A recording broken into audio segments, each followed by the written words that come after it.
স্বাগতম বন্ধুরা। তো বন্ধুরা, আজ আমার ভাই আমার ঘরে ঘুমোতে এসেছিলেন, কিন্তু তার উপস্থিতির কারণে আমি সেই সব কাজ করতেই পারছিলাম না যা আমি রাতের অন্ধকারে সাধারণতভাবে করে থাকি। এই সব কাজে আমি প্রচুর প্রশান্তি পাই, কিন্তু আমি কি জানতাম যে আজ রাতে এমন কিছু ঘটবে যেটার কারণে আমি ঘামে ভিজে যাব। তিনি মাত্র 2টি আঙুল দিয়ে আমাকে পাগল করে দিয়েছিলেন, আর এখন আমি সেই সব কথাই আপনাদেরকে বলতে যাচ্ছি। তো বন্ধুরা, আমার নাম জারিন, আমার বয়স 23 বছর এবং আমি এখনও অবিবাহিত। আমি এখনও বিয়েই করিনি এবং ভাবছিলাম যে হয়তো কখনোই আমি বিয়ে করবই না। একবার প্রেমে ধোঁকা খেয়েছিলাম আমি, এবং সেই দিনই আমি প্রেম করা ছেড়ে দিয়েছিলাম, যার কারণ আমি ঠিক করে নিয়েছিলাম যে আর কখনোই কোনো ছেলের ফাঁদে আমি পড়বই। তো এই কারণেই আমি বিয়ে করিনি। আমি একটি কলেজে অধ্যাপক, একজন বাংলাদেশি মেয়ে, সুন্দর, শিক্ষিত এবং স্মার্টও বটে। আমি আমার শরীর ও মনে আধুনিকতার তার ছোঁয়া লেগেছিল তখন। কিন্তু গতরাতে আমার ভাইয়ের সাথে আমার যা কিছু ঘটেছে তারপর থেকে অনেক কিছুই বদলে গেছে, এবং আমার চিন্তাভাবনাও প্রায় বদলে গেছে। এখন আমার মনে হচ্ছে যে যদি কোনো ভালো ছেলে পাওয়া যায় তাহলে বিয়ে করে ফেলা উচিত আমার। গতরাতের কথা বলি। আমার ভাই, যার বয়স হচ্ছে 30 বছর, তিনি চাকরি করেন, আর আমার বাভির মৃত্যু হয়েছে সম্প্রতি একটি গাড়ির দুর্ঘটনায়। রাতের বেলা আমরা খাবার খেয়ে কিছুক্ষণ টিভি দেখছিলাম। তারপর আমি আর আমার ভাই ছাদে হাঁটতে গেলাম। ভাই গ্রাউন্ড ফ্লোরে ঘুমোনো ছিল, আর আমি ফার্স্ট ফ্লোরে। আমার পাশের ঘরে আমার ছোট ভাইও ঘুমায়। রাত প্রায় তখন 1টার দিকে। আমরা দুজন তখন নিচে গেমে এলাম। তখন ভাই আমার ঘরে এসে বললেন, জারিন, এখনও ঘুম আসছে না, চলো গল্প করি। আমরা দুজন বিছানায় শুয়ে গল্প করতে লাগলাম। মাঝে মাঝে ভাই তার মোবাইলে গেম খেলছিলেন, আর আমি আমার মোবাইলে লোকেদের স্ট্যাটাস দেখছিলাম। এমন সময় জোরে বৃষ্টি শুরু হয়ে গেল, আর হালকা ঠান্ডা বাতাসও বইতে লাগল। তখন যা আমরা দুজনেই খুব পছন্দ করি। আবহাওয়া তো এমনিতেই খুব ভালো। কিছুক্ষণ পর ভাই ঘুমোতে শুরু করলেন। আমি বললাম, ভাই, আপনি আপনার ঘরে যান, আপনার ঘুম পাচ্ছে। ভাই নাখুশ হয়ে বললেন, জারিন, আমাকে বিরক্ত করো না প্লিজ। এ কথা বলে তিনি চোখ বন্ধ করে 2 মিনিটের মধ্যে গভীর ঘুমে চলে গেলেন। আমি উঠে বাথরুমে গিয়ে আমার জামাকাপড় বদলে নিলাম, কারণ 60 জামায় আমার ঘুম আসে না। তারপর আমি ফিরে এসে বিছানায় শুয়ে মোবাইলে গল্প পড়তে লাগলাম। এই দিনগুলোতে আমি অনেক ভালো গল্প পড়তে পারছি। আমার ভাই ঘুমিয়ে পড়েছিলেন, আর আমি সেই সব কাজ করতে পারছিলাম না যা আমি সাধারণত রাতের অন্ধকারে একা ঘুমানোর সময় করে থাকি। কিন্তু আজ ভাইয়ের কারণে আমি বেশি কিছু করতে পারছিলাম না। তাই আমি মোবাইল রেখে ঘুমানোর চেষ্টা করছিলাম, কিন্তু গল্পের চিন্তা আমার মাথায় শুধুমাত্র ঘুরপাক খাচ্ছিল, আর ঘুম আমার থেকে দূরে সরে যাচ্ছিল।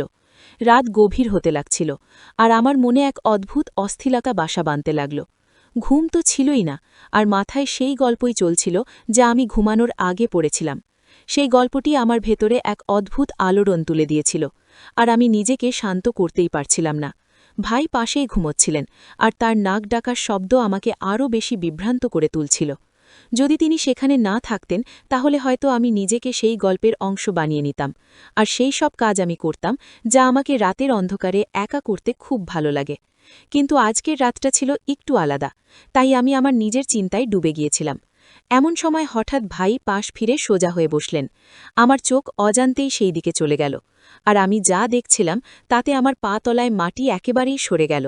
ভাই খুব পাতলা ধুতি পরেছিলেন, আর পায়ের কারণে এমন কিছু দেখা যাচ্ছিল যা দেখে আমার লজ্জা করে গেল।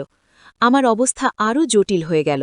লজ্জা তো দূরের কথা, আমি আমার চোখ তার দিক থেকে সরাতেই পারছিলাম না।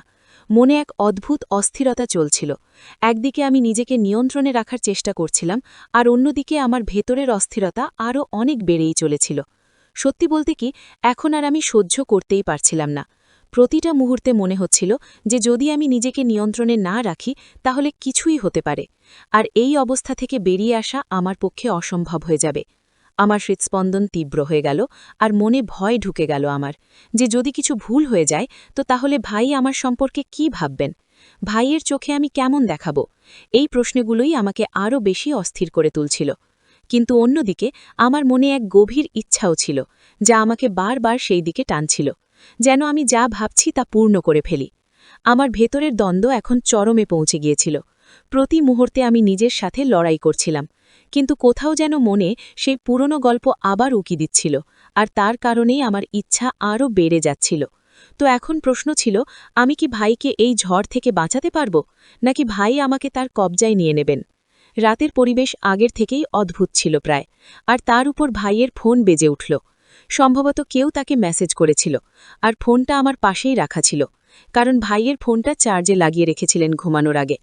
ভাই গভীর ঘুমেছিলেন, কিন্তু ফোনে একের পর এক মেসেজ আসছিল, আর তার আওয়াজ আমার অস্থিরতা আরও বাড়িয়ে দিল।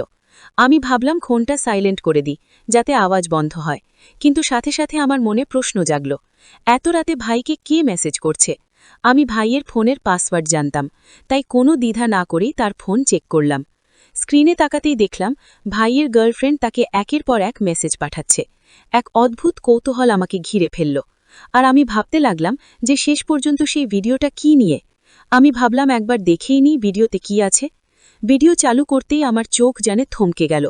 আমি যা দেখছিলাম তা বুঝতেই পারছিলাম না যে ভিডিওতে যা দেখানো হচ্ছিল তা কি। আমি কখনোই ভাবতে পারিনি। একটি ভিডিও শেষ হতেই আমার মধ্যে পরের ভিডিও দেখার তীব্র ইচ্ছা জেগে উঠল। আমি পরের ভিডিওতে ক্লিক করলাম, আর মুহূর্তের মধ্যে সব ভিডিও দেখে ফেললাম। প্রতিটি ভিডিও আমার অবস্থাকে আরও খারাপ করে দিল। আমি বুঝতে পারছিলাম না আমি এসব কেন দেখছি, এটা আমার এত ভালো লাগছে কেন। তবুও আমি থামতে পারছিলাম না। আমার হাত কাঁপছিল, কিন্তু চোখ স্ক্রিন থেকে আমি সরাতেই পারছিলাম না। সময় যত গড়াচ্ছিল আমার অস্থিরতা ততটাই বাড়ছিল। আমি নিজের সাথে যুদ্ধ করছিলাম। আমি কি করছি, এই প্রশ্ন বারবার আমার মাথায় ঘুরপাক খাচ্ছিল, কিন্তু আমি নিজেকে নিয়ন্ত্রণ করতেই পারছিলাম না, কারণ সেই ভিডিওগুলো আমার ভেতরকে আরও ঝকিটোকে আরও বাড়িয়ে দিচ্ছিল। এখন আমার মধ্যে এক অদ্ভুত সাহস এসে গিয়েছিল, যা বলা যায় আমি আমার ইচ্ছার কাছে অসহায় হয়ে পড়েছিলাম। আমি সিদ্ধান্ত নিয়েছিলাম যা হবে দেখাই যাক। এখন আমি ঠিক সেই কাজটাই করতে যাচ্ছিলাম যা আমি দীর্ঘদিন ধরে থামানোর চেষ্টা করছিলাম। আমার হাত কাঁপছিল, হৃৎস্পন্দন তীব্র হয়ে উঠছিল। আমি ধীরে ধীরে ভাইয়ের কাছে গেলাম আর তার পাশে শুয়ে পড়লাম। কিছু এমন হলো যেন কিছুই হয়নি। মন হুলস্থুল পড়ে গিয়েছিল, কিন্তু আমি নিজেকে সামলে রেখেছিলাম। কিছুক্ষণ আমি ঘুমের ভান করতে লাগলাম, যাতে যদি হঠাৎ সে জেগে ওঠে তাহলে মনে করে আমি গভীর ঘুমে আছি। হৃৎস্পন্দন তীব্র হচ্ছিল, কিন্তু আমার চেহারায় শান্তির ছাপ ছিল। তারপর আমি ধীরে ধীরে আমার পা ভাইয়ের উপর রাখলাম, যেন ঘুমের মধ্যে অজান্তেই। কিছুক্ষণ থেমে গেলাম, আর ভাই নড়াচড়ার অপেক্ষায় ছিলেন, কিন্তু কোনো নড়াচড়া হলো না। সে তখনও গভীর ঘুমেই ছিল। আমার পায়ের নিচে তখন তার উষ্ণতা অনুভব করছিলাম, আর কিছু একটা তার শরীর শান্ত ছিল, কিন্তু তার মনে আরেক গল্প চলছিল, যে আমার পায়ের নিচে তখন তার আকাশ স্পষ্ট অনুভব হচ্ছিল, আর তার করা আওয়াজ আমার ভেতরের সব জটিলতাকে আরও বাড়িয়ে দিচ্ছিল।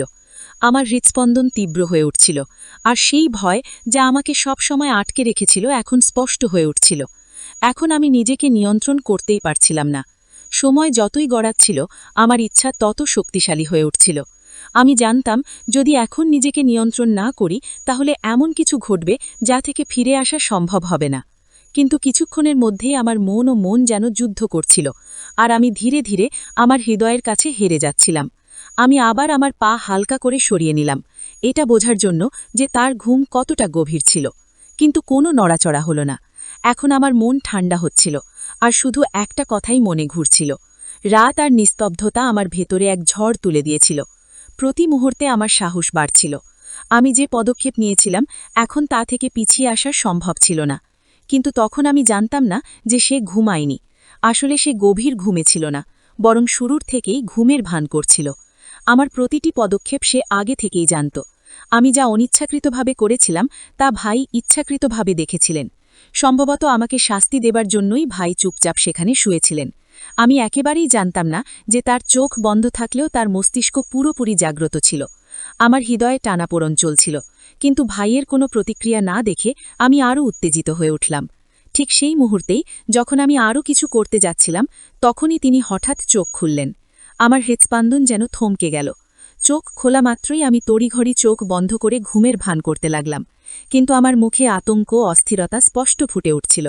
আমি বুঝতে পারছিলাম নিজেকে এক ভয়ঙ্কর ফাঁদে আমি ফেলেছি, কিন্তু যা হতে যাচ্ছিল তার জন্য আমি মোটেও প্রস্তুতি ছিলাম না। তখনই ভাই আমাকে এই অবস্থায় দেখে ফেললেন। কিছু বলার আগেই তিনি কোনো লজ্জা বা দ্বিধা ছাড়াই এগিয়ে এলেন। এরপর যা হলো তা আমার জন্য এক গভীর আঘাতের চেয়ে কম নয়। টানা 4 ঘণ্টা ধরে তিনি আমার সাথে এমন কিছু করলেন যা আমি কখনো ভুলতে পারব না। সেই মুহূর্তগুলো আমার পুরো বিষয়টাকে বদলে দিয়েছে।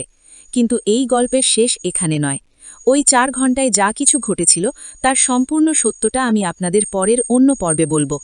যদি জানতে চান কি ঘটেছিল তবে আমার চ্যানেলটি অবশ্যই সাবস্ক্রাইব করতে আপনারা ভুলবেন না, যাতে এই রোমাঞ্চকর রহস্যময় গল্পের পরবর্তী অংশ আপনি উপভোগ করতে পারেন। আমি আপনার প্রিয় বন্ধু সুমা। আগামীকাল আবার দেখা হবে। সে পর্যন্ত আপনাদেরকে অসংখ্য অসংখ্য ধন্যবাদ জানাচ্ছি। দেখলাম যে আমার মামির মেসেজ এসেছে, তাতে লেখা ছিল, আমি ঘুমোতে পারছি না, আমি অদ্ভুত অনুভব করছি, আমার একটুও ভালো লাগছে না, তুমি কি কিছুক্ষণ আমার রুমে আসতে পারবে? আমি উত্তর দিলাম, ঠিক আছে। তারপর মামি দরজা খুলে দিল। তখন আমি ভিতরে গেলাম। তারপর হলো শুনলে খুব মজা পাবে, তাই ভিডিওটি পুরো দেখার অনুরোধ রইল। চলো শুরু করি। বন্ধুরা, আমার নাম বিজয়, আমি কানপুর থেকে এসেছি। আমার বয়স 20, আমি বর্তমানে গ্র্যাজুয়েশন করছি। আমার উচ্চতা 6 ফুট এবং আমি আপনাকে আমার আগ্রহের কথা বলেছি। আমার মামির বয়স প্রায় 26 হবে এবং খুব ভরসা দেখতে, খুব পাতলাও না আবার খুব মোটাও না। তার একটি 3 বছরের ছেলে আছে। আমার মা